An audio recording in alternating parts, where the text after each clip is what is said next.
the only thing I want from the McMahon family is to deliver me the Raw Women's Champion, Ronda Rousey. Asuka is the champion now! It's Talkamania!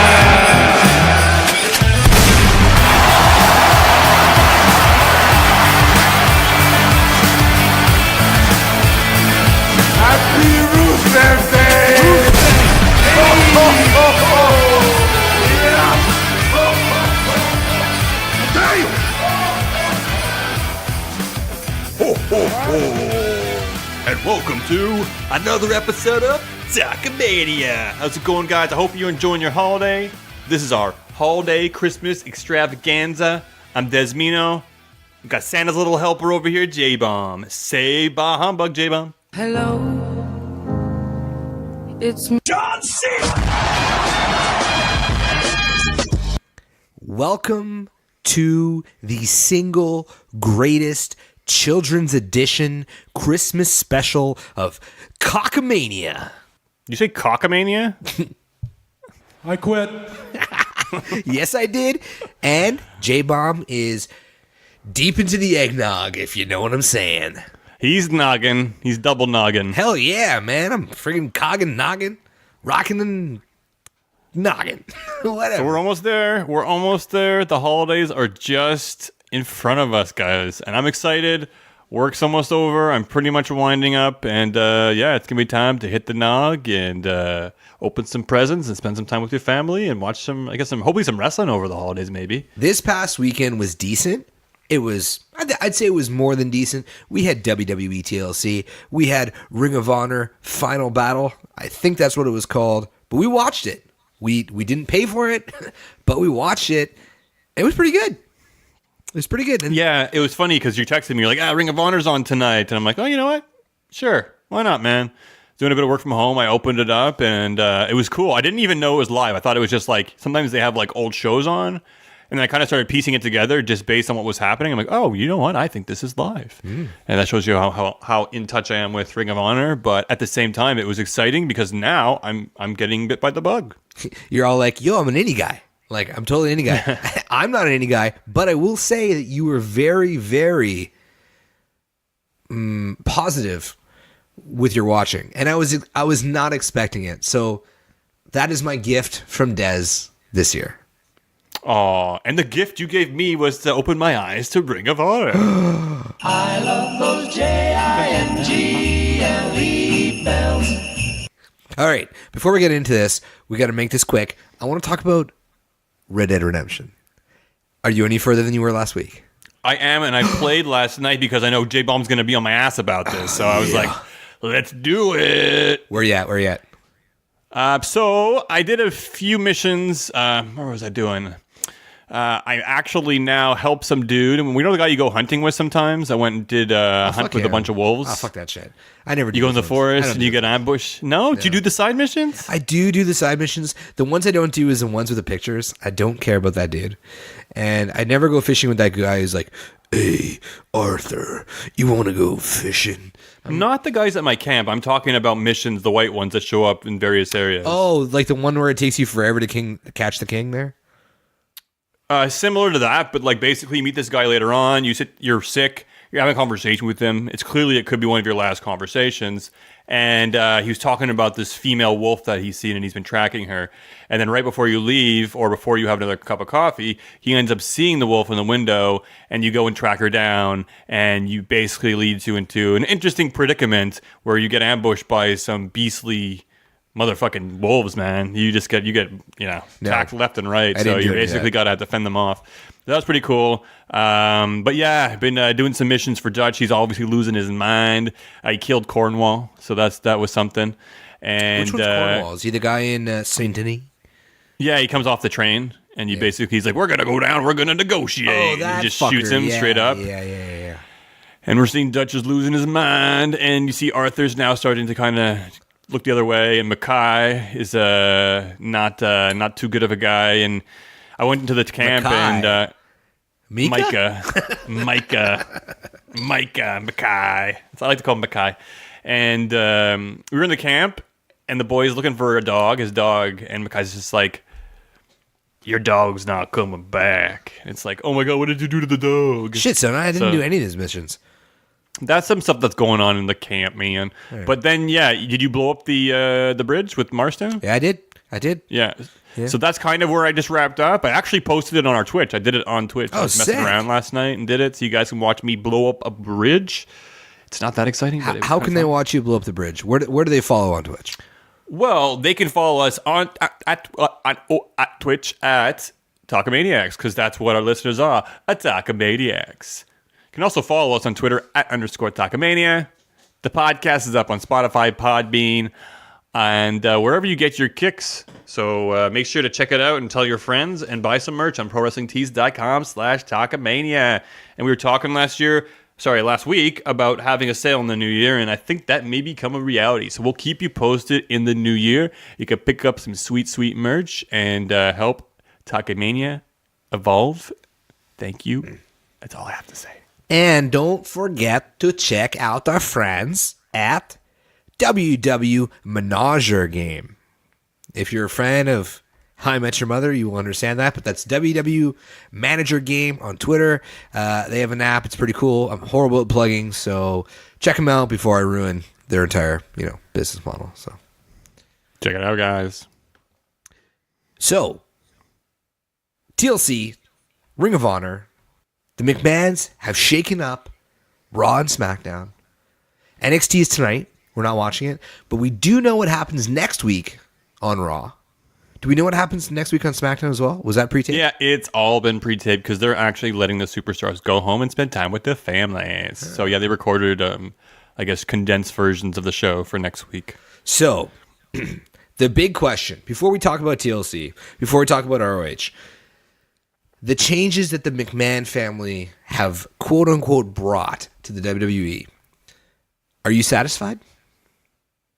Well, I mean, it only just happened last week. They came out on Raw, and well, we knew there was going to be an announcement. Vince McMahon was going to be there, and I guess most people thought, and I thought, it was just kind of the tie-in with firing Corbin, saying who's going to be in charge, maybe doing a bit of a mix-up. Maybe Seth Rollins complained the week before, maybe sending him over to SmackDown as punishment.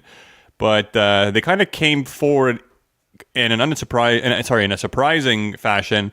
And we had Triple H, Shane, Stephanie, and Vince there basically saying that, they've been failing us and they're going to make some changes. And, we're going to be the authority. Yeah. We're going to see new matches. We're going to see all kinds of new stuff, new people coming up to the main roster.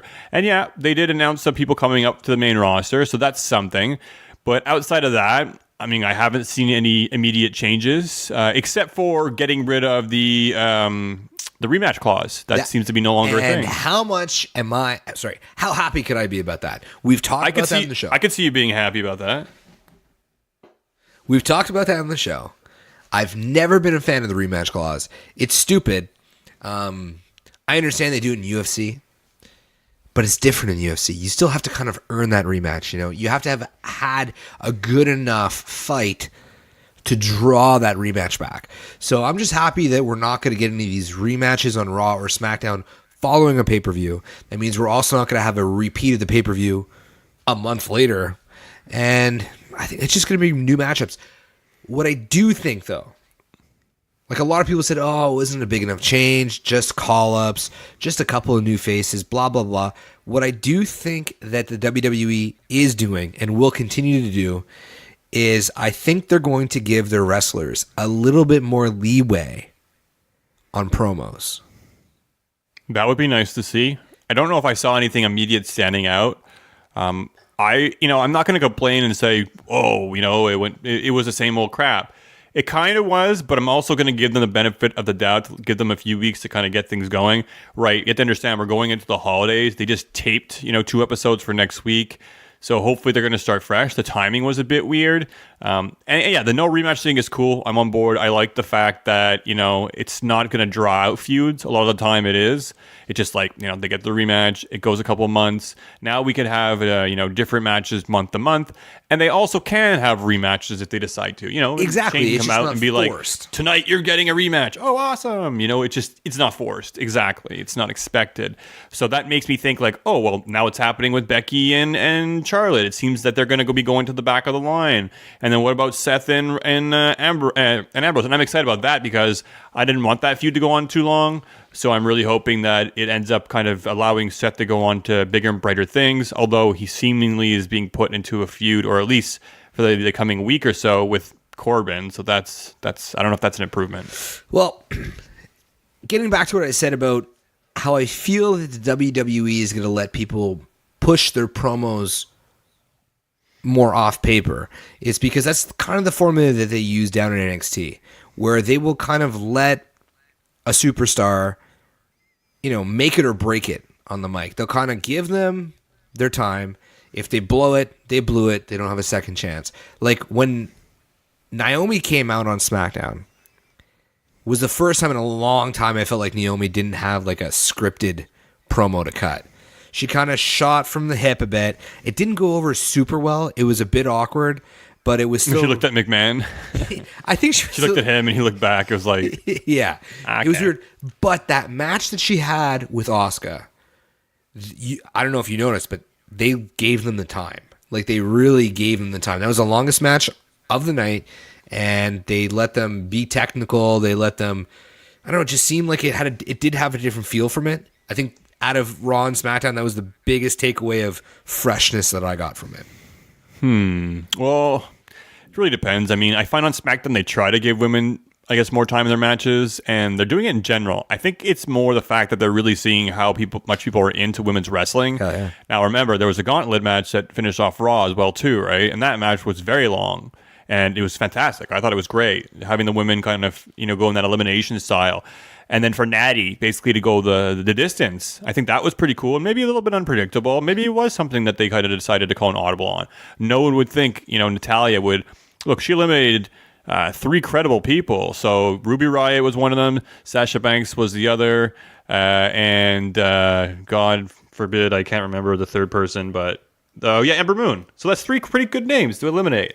So having Natty win that match is pretty cool. She's finally going to have that match with Ronda. And obviously, I expect Ronda to go over on this match. But it's kind of cool to see her have it. Hopefully, it'll be a good match.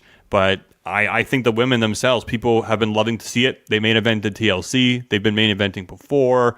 So giving them the time is definitely the thing to do. So in a sense, they are listening to the fans because that is right now what the fans want to see. What did you think about the Sami Zayn promo package of him returning? Do you think it was... I get that they're using that as part of their freshness, but do you think that it would have been better if he just returned rather than being told that he's coming back? Well, I think now they're looking at ratings, right? So they don't want people to just casually tune in and be like, oh, Sammy's back. They want people to see like, oh, Sammy's coming back. When? So they tune in every week to check it out, and it increases the ratings. But do you think... So it's more strategic on their end. Is it, though? Because like back in the day, you used to hear Raw. You had to tune in every week because you never knew what was going to happen. But people aren't tuning in every week. I understand that because you always know what's going to happen. So if they tell you what's going to happen, you still already know what's going to happen. So you're going to tune in. Raw's going to start. You're going to be like, oh, Sammy's not there? Okay, back to your programming. Tune back in 15 minutes. Oh, Sammy's not there? Okay. Because you know when all the segments change. And I just feel like if they went back to the whole, like, anything could happen on Raw, it's going to be more intriguing for fans to tune in every week. I think once they get that big hook, it's just like, if they said, hey, next week The Rock's on Raw, the ratings are going to shoot up. Yes. But if The Rock just shows up, then you're hoping everybody turns the channel over because they see on social media The Rock is currently on Raw or something. Which agreed. You'll gain people, but there's 2 ways. I mean, I think they have to look at it both ways and not just do one way or the other because but they've been doing they're not getting the people. They're not getting the people to tune in. That's the thing. Yes, but they've been announcing, and the ratings are still shit. Sammy, they only announced last week. Same thing with Kevin Owens too. They're announcing Kevin Owens is going to be returning soon too. So my guess, it's pretty straightforward. It's going to be for the Royal Rumble. It seems obvious to me. No, but I mean, like they've said, like Goldberg's going to be on Raw next week. Brock Lesnar's going to be on Raw next week. Shawn Michaels and Undertaker are going to be on Raw next week, and the ratings are still kind of shit. Why don't they just do like Rock's going to be on Raw next week? Put him on Raw. The following week, don't announce anybody. Throw somebody on there. Then the It's following not a bad week, idea and because to be honest with you, like when the fans know The Rock's going to be there, they're excited. But then, like, when a promo's cutting and The Rock is just there, they all crap their pants. You know? So, like, you really send them home happy. So maybe it's more about, you know, I guess appeasing to the crowd that's there and then letting people tune in at the same time. I don't know. I think at the end of the day, if you don't have storylines that are appealing, even if The Rock is there, like if WWE tells me The Rock is there on Monday and I tune in and I watch The Rock and it's just like he's literally just there. He talks about, I don't know, his upcoming movie with Paige and all that crap, and then that's it. I'm just like, oh, well, The Rock was just there. Like, give me a story. It doesn't have to be with The Rock. Just give me storylines that make me want to tune in every week. Like, giving Natty the win is cool. It's different. But Natty is not going to beat Ronda next week. No, absolutely not. But I like the fact that they're giving her these opportunities and highlighting her a bit more than, you know, we could look years ago where her gimmick was her farting all the time. So yeah, but she's been highlighted. She's been a champ since then. For sure she has been. But I like this. Like, she's getting 3 credible wins. She went a distance. She didn't just win the last match. Like, you know, the old recipe would be like, Natty was the last person to come out and she won because she was the freshest. It's like, no, like she actually, you know, went through 3 credible people, one being Sasha Banks, you know, and Ember Moon. Which is pretty impressive. And also, even with the table match at TLC, you and I both agreed that outside of the TLC match, this could very well likely be the match of the night. I thought it was great. I thought the match between Natty and Ruby was great. And you know what's crazy? I think we're the only people who think that. I've listened to a few podcasts. Busted Open, didn't like it. People said that it had no direction. People said it had no momentum. Personally, when we were watching it, I really, really enjoyed it. Yeah, it was the match that kind of, for me, was like, oh, like it's really starting to get going, you know, the heat's going. I thought it was kind of lackluster until that point. And yeah, you could pick it apart and say, this isn't good, that isn't good. We were talking ourselves too. It would have been cool to, when he pulls the table out with Ruby Riott on it, it was, you know, either Ruby in an embarrassing picture, you were like her on the can or something, Her being pooping. like, oh, Her pooping. yeah. Or a picture of like a really frail grandmother or grandfather or something, and then she pulled it out and Ruby's just like, oh, how did you know? Like, that's my gram, you know? Or and a like, secret. Her making out with or a Elias secret. backstage or Oh. something along those lines. Yeah, it could be fun, you know. But at the same time, I thought the match was well delivered. You know, she put on Jim's jacket, powerbombed her. That was a pretty good powerbomb. And also, the Riot Squad, Liv took a no fear spear off of the apron right into that table, man. So. Are we hot on Liv Morgan? No, I'm not hot on her. I think we're hot on her. Come on, we're hot on She's starting to respect the effort she's putting in. We're hot on Liv Morgan. Shut up. Yeah, we're hot on her. Okay. Don't tell Drew McIntyre. So let's talk a little bit more about TLC. A lot of matches on that card. A shitload of matches on that card. Some highs, some lows. But a match I do want to talk about was everything that happened with Baron Corbin. And I liked it. And I know the WWE Universe didn't take it too well. They thought that there was a little bit of confusion. Like, why is Finn Balor out there even though he has a match? And I mean, because he's always coming out. Finn Balor seems to always be coming out for multiple segments and causing shit. We kind of freaked out when Apollo was the guy. The first guy they showed was Apollo Crews. And we were like, really? Braun Strowman picked Apollo Crews? But then Chad Gable, the guy who should not be named, which I think he should be named again because he's getting there. And then Finn Balor, of course. And Heath Slater was dope. And then Kurt Angle came out and it was perfect. Yes, they repeated on Raw, but at TLC, I thought it delivered. I thought it was a bit of a shame that it was a TLC match and kind of got wasted because it's like a marquee match, but I liked it, man. I thought it's told a story that you don't often see at pay-per-views anymore. Yeah, I thought it was all right. I didn't mind the segment, considering it looked like Braun Strowman was in no condition to wrestle. He had his arm in a sling, and he didn't even really do anything except for put his foot on his chest. So leaving it to the rest of the guys to take out Corbin and kind of be like, look, man, you've been a pain in our ass all these weeks. Karma's coming back to kick your butt, and that's kind of what it was. So Corbin had a chance to redeem himself. It was funny because the McMahons are talking about change, and then the first thing that happens is Corbin coming out, which is like, dude, we see this guy 5 segments a week, but he gets fired, so that is change. He gets put in another handicap match, gets his ass kicked again, and Corbin is out. So I got to ask a question: what do you think is going to happen from here? Do you think someone's going to take over full time? I know last week I was like, maybe Alexa Bliss can. because she just took over the women's division. But I don't even recall seeing her on Raw this week. So To be honest, I think the days of the GMs are over. Like we saw on Smackdown. Poor how Paige. coy you are. How coy you are. How I felt really bad for her. Despite all the cum guzzling videos and title I feel ejaculations. bad for her and you call her a cum guzzling video. That's awesome. I mean, people could redeem themselves. I felt bad for her in the No, sense not with that me. they were like, first of all, the whole segment was lame. Shayna Max sucks. It was awkward and lame and looked like they just threw it together at the last minute. It was like, let's all in the room and let's chant. And you saw like certain superstars who shouldn't be there were there. Yeah. Shayna Max like, thank you, Paige. Thank you, all alone. But, excuse me. And then she's on social media. She's like, She's like, so I'm not GM, but I'm still going to be included, but I can't wrestle, so I guess some more dick sucking? Well, a lot of speculation here, right? So what's going on? Why? Because people were saying she was doing a very good job, and the fans really liked her. She was. I'll give her that. The fans enjoyed her. I thought she was doing a decent job. I can put my personal opinion of her aside. I think she was doing a good job. But, what happens now? So I did notice that Zelina Vega was taking shots at her on social media, basically saying, kind of making fun of her as a GM and her in the movie, and her saying that she was the best part of the movie because she actually plays AJ Lee in this movie. Oh my God, for Vega reals? does. Yeah, she does. Sweet. So I have a feeling they're maybe pulling her out a little bit to maybe publicize her movie.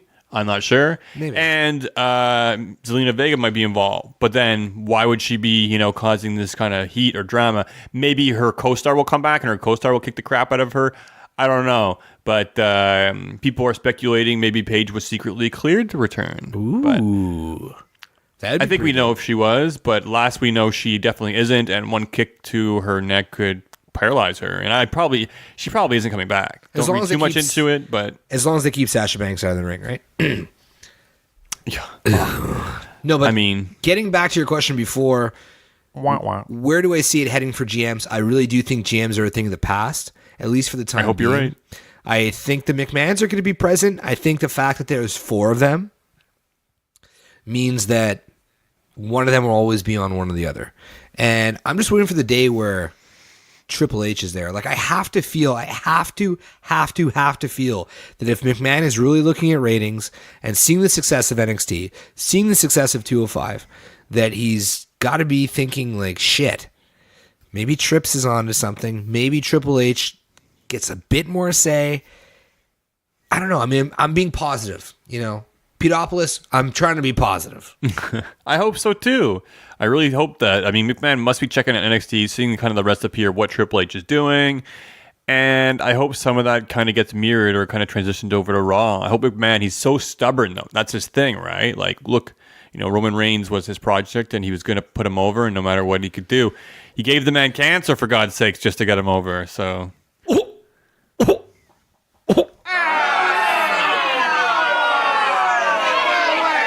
Is that too far? Speaking of NXT, let's get Dez's take on the new call-ups. The way it was announced, we have Heavy Machinery, Lacey Evans, Nikki Cross, EC3, Swordy Face Lars Sullivan. And I was going to say Nikki Cross, but, she's already there. I'll play with you, Becky. Well, they are advertising Nikki as being one of the people coming up. They're kind of re-teasing it. So, but yeah, I think it's interesting. We got people coming up. Before I get into it, I want to make it clear. I don't think McMahon causes cancer. He might, but call-ups, Heavy Machinery. To throw that in there, eh? I don't want people to think I'm that bad of a person. I mean, that's all. I just want to make it clear. I'm only a little bit evil. Bitches ain't shit but hoes and tricks. Heavy Machinery, right? So I like these guys in some of their tag team matches. I thought they were a fun tag team to watch. I just feel like they're going to get grouped in with one of those tag teams and then end up being like a B team, Like, Well, no, I get it. I get what you're saying, but the question that I'm asking is, what did you think of the way that they announced these guys coming up? Was that the right move, or should they have just had them come out in matches? Had them come up in matches. I think agree. surprising people. I think having them coming out in matches like, here's your opponent, and then they come up from NXT, and it's like they could have had a lot of surprises that night. The night that they had them coming up. They've announced Lars Sullivan. They've kind of announced Nikki Cross already. So EC3, Lacey Evans, Heavy Machinery, these are all new names that we had no idea about until this week. So I think, like, yeah, they could have still teased Nikki or Lars or whatever. But yeah, they should have been pulling the trigger on a lot of this. Nikki should have came out with Sanity this week because Sanity was there. Yes. She could have been involved. Yes. I want them to get back to the days where women can be with men in factions. It just seems like it just can't happen. I was thinking about... I was listening to that. I was listening to the theme to Undisputed Era this morning. It just came up on my MP3s or my MP3s, my playlist. Dude, song's awesome, and I'm like, man, boom. They got. I would like to see more people added to this faction. I don't want it to be blown up, but like one more, two more, and then like a woman in there, like that. Those kind of factions we used to have. It was awesome. We did this kind of stuff with NWO. We did it with DX. These are the two biggest groups ever in professional wrestling, debatably. And, they're allowed to be larger. They're allowed to have women in there. It would be cool. I want to see Nikki being able to mix it up. I want to see Naomi come and be with the Usos all the time. They should just always be around each other. Why? Why can't they do that? The tag team division should align themselves together to fight the Authority on there being a lack of a good tag team division. On Raw. Wherever. SmackDown's pretty good, I would say, and it's getting better. Sanity just came out, and now they have the Good Brothers too, mixing it up. That was cool, yeah. Cool. Like it's pretty cool. The tag team division's pretty good on SmackDown. I'm not going to knock it too bad. But I want the respect given to the tag team division. That's what we're lacking. They're good. They're not given the time. They're not given the time. Yeah, I guess lately. I think when it comes to, like, depending on the tag team, if you put New Day in there or The Bar or the Usos, they'll usually get time to put on a good show, and they usually deliver. So I want to see more of that on Raw. We see kind of jokey tag teams winning the tag team titles. They lose them the next week.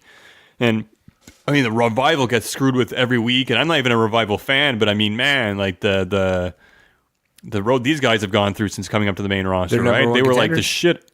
Well, don't watch Raw next week. Ooh, shots fired. Here's a question for you. Was the timing of this shakeup a little bit awkward because we're on the brink of Royal Rumble? It's the next pay-per-view. Why didn't they announce that the shakeup was going to happen on Raw on the Go Home show? Have nothing change on that Raw and that SmackDown that week, and then make Royal Rumble the coming out party for Heavy Machinery, Lacey Evans, Nikki Cross, EC3, Lars Sullivan. Like, they should have all been in the Royal Rumble, in my opinion. Well, I think it'll minimize their impact because they're going to be like, we're coming out to Royal Rumble, and then they get eliminated, right? No, but so Lacey Evans is up. But this way, Lacey Evans can come out and have like solid matches. I just hope they don't do the Nia Jax treatment where she fights a jobber for 5-6 weeks. Well, that's what I'm saying. Like, that's how I think it's going to be delivered. I'm not even a huge Lacey Evans fan. I She's like the army chick, right? Yeah. She's like, like the feminist. Like that T-shirt with the feminist girl who's like showing her arm, has like the bandana on her head. Like, we probably sound like such dicks. I know there's a name to that girl. That's what she kind of represents, is like the tough all-American girl, and she's kind of cool, I guess. Her finishing move is the ladies' rights. Ladies' right, but it's called the ladies' right because she hits you with her right. It's kind of like she knocks you out. Des. I got 2 words for that. Suck it! Yeah. Let's talk about Nia Jax and Ronda Rousey at TLC. I thought it was a great match. Not a lot of people loved it. People were still calling Ronda not a real wrestler. I don't know, man. I think she fucking delivered. I thought the match was fine. I thought Nia actually gave her one of her better matches. Nia's a bit of aggressive. She's kind of a different wrestling style. And the match itself, yeah, it was decent. Obviously, we knew Nia wasn't going to win it. But, it definitely tested Ronda. And the match itself, I don't know. I had no real complaints. It definitely wasn't the worst in the card. Wasn't the best, but it was still decent. I don't like Nia Jax, so, Was this the first Ronda match, like the second time Ronda faces the same opponent? Yeah, I guess so. In a one-on-one match, yeah. And that says something. Did she fight Alexa Bliss more than once? I thought Alexa got like a rematch for her title or something, but maybe not.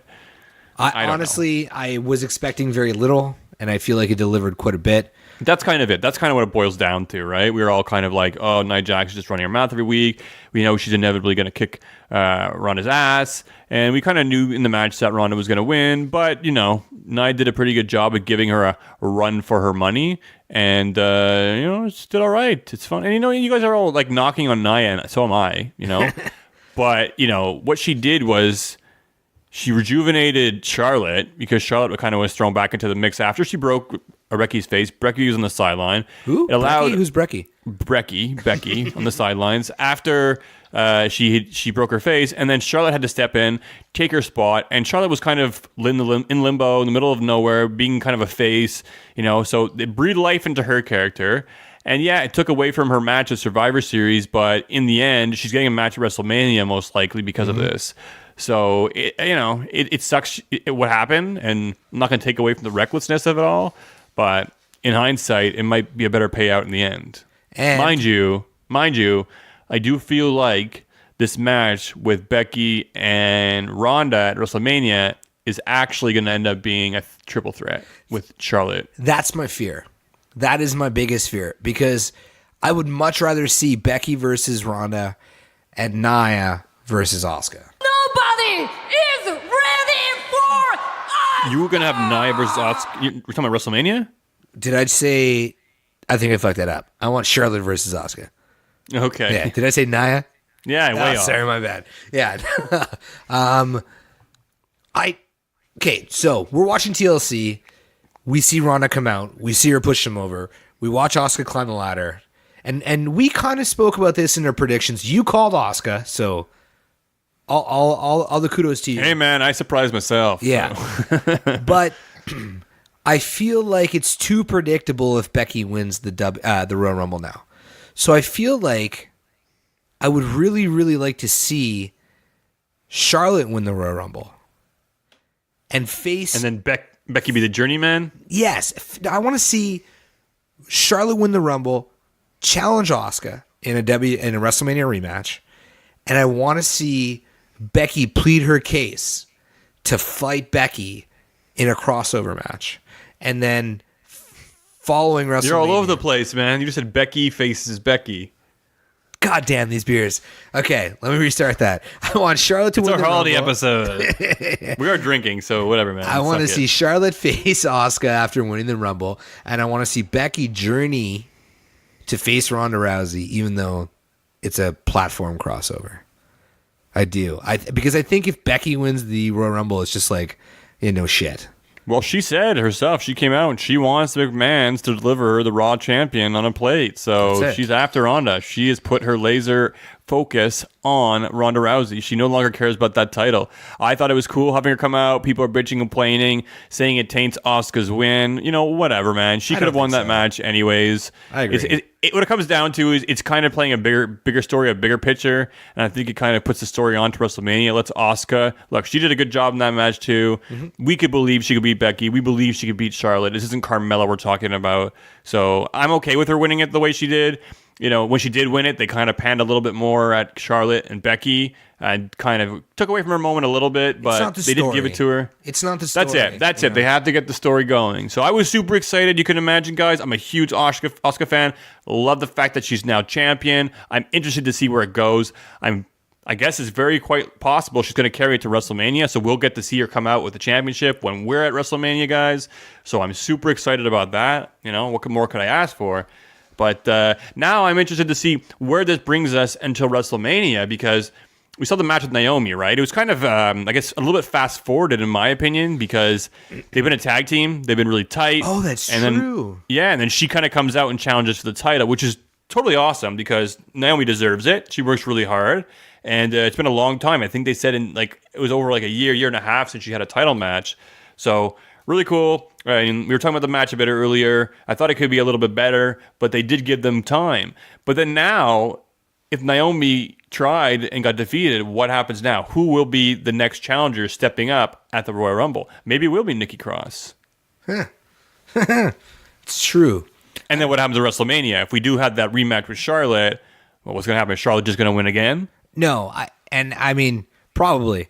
But I would like to see Asuka win at WrestleMania. I would like to see her get a win over Becky, and more so over Charlotte, because you have Sonya Deville, and I think one of the Iconics have gotten a win over Charlotte. So it's like, come on, give Asuka a win. She can earn it. I agree.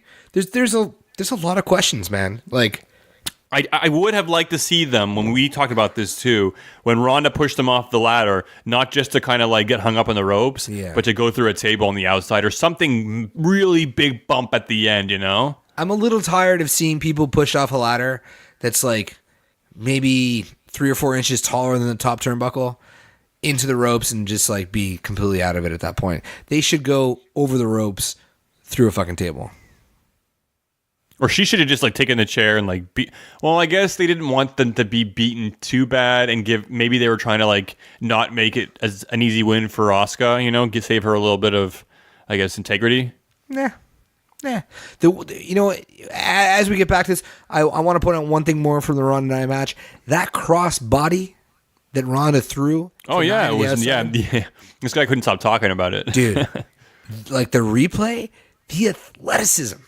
Yeah, she nailed it. Of Ronda Rousey is next fucking level. Dude, Ronda's good, man, and she works hard, and she's always getting better. And yeah, there's things you can complain about her promo. She smiles weird and all that stuff, but whatever, man. She's always getting better, and she works damn hard, man. So that kiss to the fist before the armbar was just icing on the cake for the match. Her ring psychology is better. Her makeup is better. Oh, damn, I just pulled one out of Dez.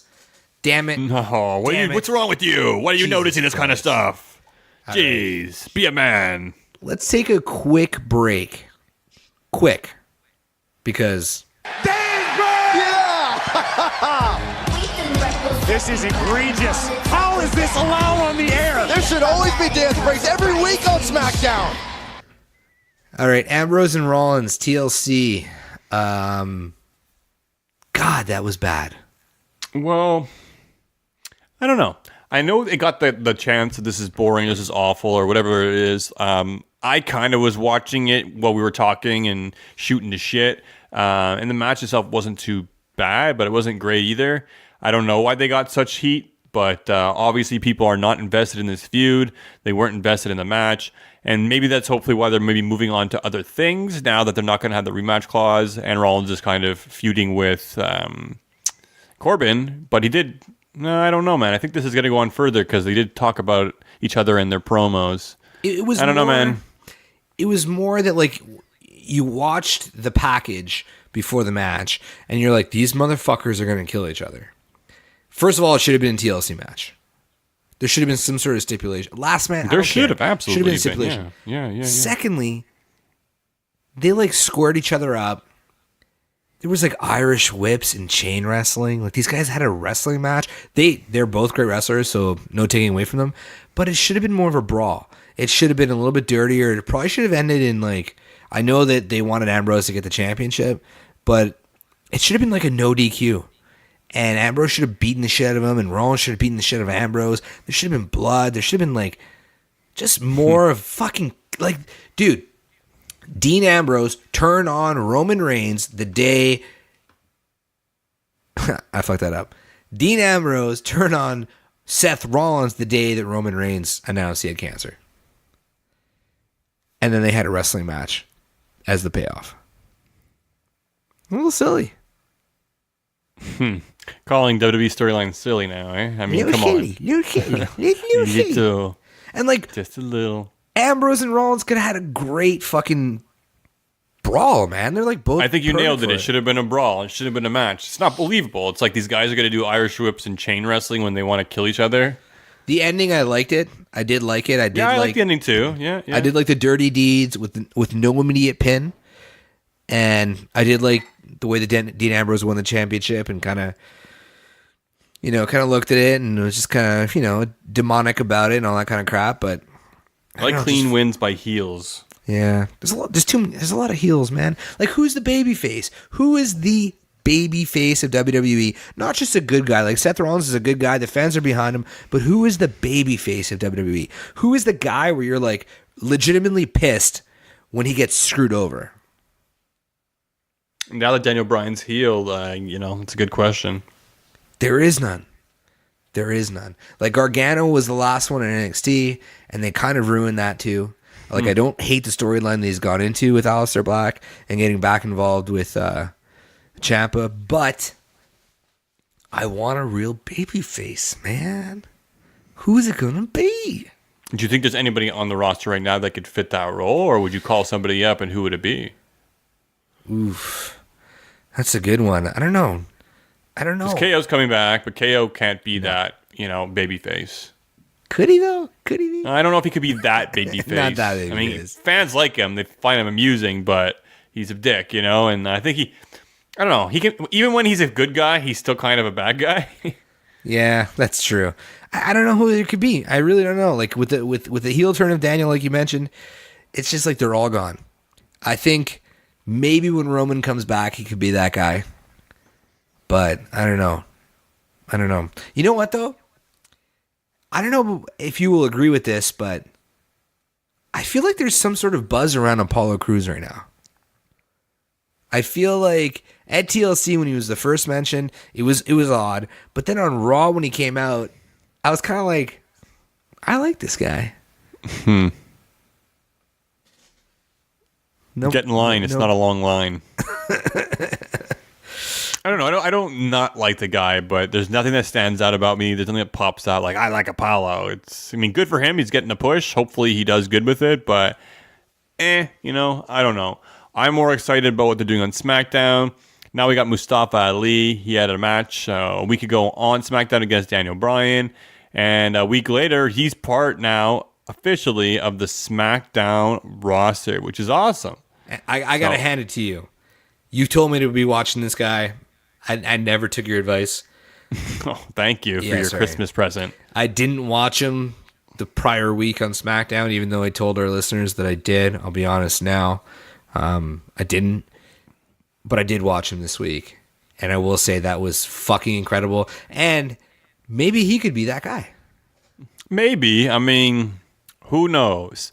But it was exciting to see him. He's definitely a right wrestler. The stuff he can do, the moves that he can, the way he sells too. Yeah. He sells like he flips. He's a cruiserweight, kind of. But I don't know, man. I'm really excited to see him. I'm excited for him. He's worked hard.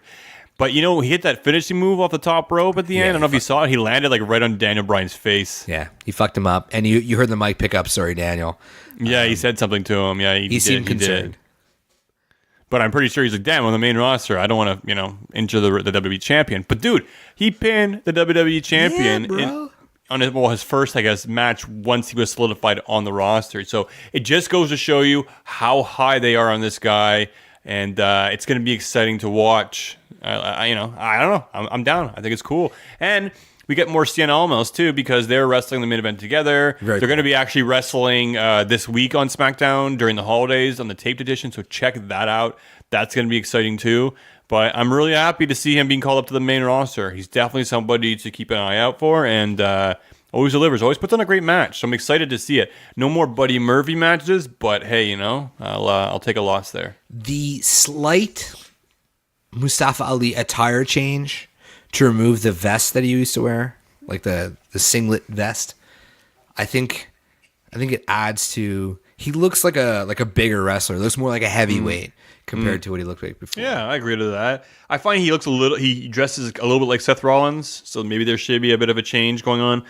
He also has the mask that lights up when he comes out, which is pretty cool. Very cool. But sometimes it gets too elaborate, and it's too flashy, too colorful. It's kind of cool when he first had it. It was kind of like Sub-Zero.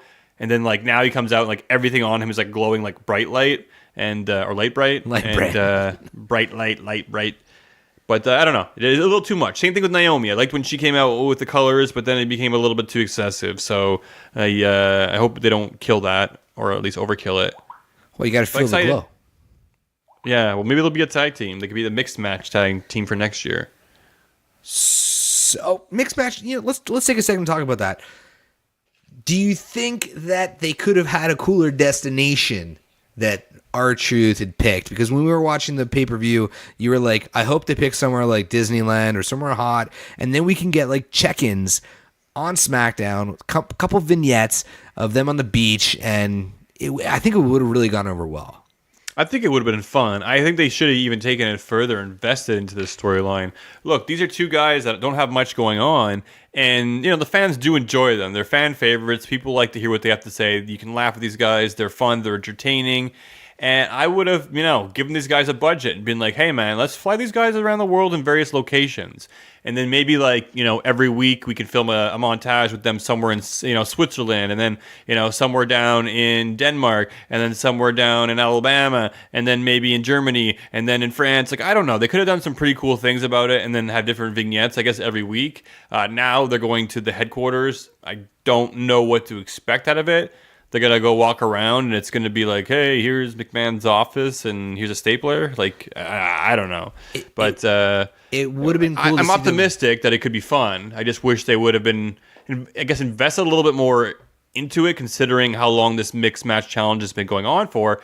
And then we saw these guys lose this past week on SmackDown, so it's already over, and they're almost already an afterthought. And when are they taking this trip? How cool would it be to see them dance breaking in a hot air balloon in Holland? That's what I'm saying, J-Bomb, man. They should have done stuff like that. They should have been doing this dance, but they could do a promo in each different area that they go to, or different continents, or countries, or states, or alleyways, or whatever you want to call it. And then in the middle of it, they just do, dance break. Maybe they should go down a dark alley, and they're going to get mugged, and it's dance break. And then they get in conflicts, and then the conflict is always solved by a dance break. Bang, bang! Rusev Day. Let's talk about Rusev Day real quick. Rusev Day. So I know you know. I know. Just like that. You want to spoil? All right, guys. I'm going to give you a spoil it. So, it's been a no-brainer. Rusev's been having his eye on Shinsuke Nakamura, the United States champion. Well, they had a promo backstage this week where they kind of went back and forth. Next week, on Christmas Day, if they air it on Christmas Day, I'm assuming SmackDown will. Christmas Day? It will not be Christmas Day because it is Rusev Day. Machka. And on Rusev Day, on Christmas Day, Rusev wins the United States Championship. Sorry, guys. We gave you a warning. I don't have a soundbite for it, unfortunately. But well, dude, man, we added him to our theme song this week, so it's reason enough. It's the holiday spirit, and it's funny. I actually ripped. If you actually look back at Rusev last year doing a Christmas skit with New Day, one of the funniest shits ever. It's where I took some of the audio for this week's theme song. And these guys have a hard time keeping it together, almost laughing. It was one of my favorite skits from last year. It was pretty cool. But yes, Rusev wins the United States Championship, hopefully making that title relevant once again. So I'm excited to see what happens. You know what? I'd even be down for Aiden to come back and them having a feud for the title. Even if it's Rusev keeping the title, having these guys go at it for a few weeks, man. Aiden was cool, man. I enjoyed him. I miss him. Where's Aiden? I miss him. Where's Dango? Oh, let's speak about Tyler Breeze, my friend. I was just going to say. Now, how badass would have that been for change this week? I think that could have been great. Well, so I think there should be more what do you guys want to see? Do you want to see this or do you want to see that? And the crowd cheers, and that's what they go with. It could kind of be cool. But I think, honestly, people are high on Tyler Breeze. I know Xavier Woods is trying to get him more steam on social media. He wants to basically see this guy thrive because he's awesome. He puts on great matches. Even in NXT, he went back down. Fans loved him, and he delivers, man. He had a great match with Ricochet, and he got a match with Dean Ambrose this week. Could have been cool to see Seth Rollins come out and maybe cost Dean Ambrose. Rollins come out and cost Dean Ambrose the match, and we see Tyler Breeze win the Intercontinental Championship, and then Seth and Ambrose can go into some kind of some feud not involving the title. We talked about that title and it being a flotation device for Dean Ambrose. Yep. That's why we felt so strongly he was going to win it, and he did. But, man, give it to Tyler Breeze. Wouldn't that be cool? Having him be the IC champion, man? Elevate him and, try to have something new for that title? I mean, I don't know. I know a lot of you are like, Tyler Breeze is garbage. He wears fluffity-floofity pants. He looks dope, man. He looks dope. I don't know. I think he should maybe get rid of tone it down a little bit. And I think it's a little bit too much. It can't be super comfortable. Meh. I feel like you'd be floating in the air. those kicks. I feel like when Tyler Breeze was the first like freshness to Raw that night, and I feel like it was a bit of a cop-out. Like, I love Tyler, but I feel like it was a cop-out. I was like, okay, they're going to throw Tyler Breeze in there because the fans like it. Wrestling Twitter likes Breeze. Here he comes. He's going to lose. And he'll lose. Yeah. That was exactly what they did. No, the match it wasn't a squash. He hit his finisher, I think, and then Dean even kicked out. That's okay. It's okay. Dean's the IC champion, you know. I'm happy to see Tyler Breeze get any opportunity. I'm sure he was happy to be on, on programming this week and have an Intercontinental Championship match, which is a pretty big deal. But it was kind of like almost a jobber match, almost. No, I wouldn't say that. Yeah, I guess it was. We knew what the outcome was going to be, but I think a lot of us were hoping this was going to be a night of change, and maybe he's going to roll him up or something and actually walk away with the title. And I don't know. It's kind of hard because where do you go from there, right? Tyler Breeze wins the IC title, then what? I know, but they still needed they needed a big change this week. There was no massive change this week. No, there wasn't. You can't say it's Mustafa Ali coming up because we saw him the week before. We can't say it's all these call-ups because none of them showed up. True. We go back to what you said before. People should have just randomly showed up throughout the shows this week. They should have. It shouldn't be like, hey, coming this next week or the week after or the week after. Man, like we heard Sanity was coming for weeks and weeks. Lars Sullivan, we've been hearing for weeks and weeks. So when is this all coming? So it's just, I don't know. There wasn't enough big changes for me this week. I'm not going to say that they lied, but they better hurry up on some shit because I've seen no shakeups. I've seen no new recipes. And, I'd like to see a little bit of that change they talked about. Are you optimistic about what is to come? Heading into Royal Rumble, heading into WrestleMania season, now knowing that there's a quote-unquote McMahon promised shakeup, do you feel optimistic? Well, I feel happy and excited that they're aware. They're aware and they've actually come out and said, hey, there's a problem. We're not giving you proper products. If the answer is going to be this week, next week, I'm not sure. It might take some time to kind of understand what exactly they need to do because I would have expected more, I guess, bold changes this week, so to speak. Next week, the recorded episodes because of the holidays. And then I think we have tributes to the Troop coming up. So it's going to be kind of, there's not going to be much motion in the ocean, I guess, until January kind of starts rolling through. But we do have the Royal Rumble. I'm going to be excited for it nonetheless. I'm always excited for Royal Rumble season and WrestleMania season. So I'm going to be behind it. And I'm either going to be really excited and let down or really excited and happy with what they do. Hopefully these big changes translate into the Royal Rumble. And maybe there's going to be some big surprises. Maybe there'll be some, people from the indie scene that might come in for a one night only. Ooh. I don't know. So would you say cautiously optimistic? I'm cautiously optimistic, yes. Right on. With that ends another episode of Talkamania. Thank you so much, guys, for tuning in. The holidays are coming up. We have taped episodes of Raw. We have taped episodes of Smackdown. Whatever, guys. Enjoy it. Enjoy your time off. We are not going to be on our regular Thursday morning release next week. We have families. We have real life coming up. So we are definitely going to be making an episode between Christmas and New Year's. It's going to be Talkamania, Dez and J-Bomb, year-end review. We're going to be discussing our favorite matches, our favorite moments, our top wrestlers, ranking every single thing we can. We're going to rank some other Twitter handles that we enjoy listening to, some other podcasts. We're going to share everything. It's been a great year. We fucking love you. And guys, seriously, have a great holiday. If you don't tune in next week, have a great new year. We'll talk to you in 2019. If you tune in next week, we'll talk to you before. And on behalf of J-Bomb, I'm out. Dez, say bye. Happy Rusev Day. Suckers walk! Ugh.